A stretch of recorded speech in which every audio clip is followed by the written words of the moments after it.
Asia cup T20 का मैदान सजने को तैयार। मैदान में नजर आया बाबर और कोहली का ढेर सारा प्यार। दोनों खिलाड़ियों की मुस्कुराहट ने किया शायकीन क्रिकेट का दिल बाग बाग।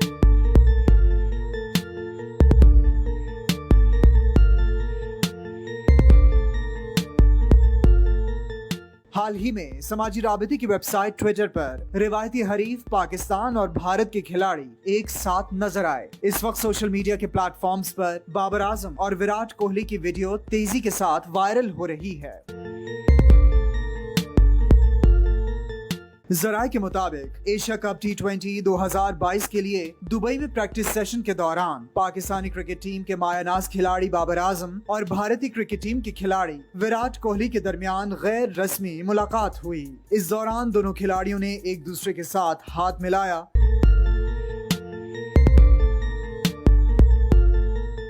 और आपस में खुशगवार मूड में गुफ्तगू भी की। वाज़ेह रहे कि एशिया कप T20 की तैयारियों के सिलसिले में पाकिस्तान, भारत और अफगानिस्तान की क्रिकेट टीमों ने बुध को दुबई में पहला प्रैक्टिस सेशन किया।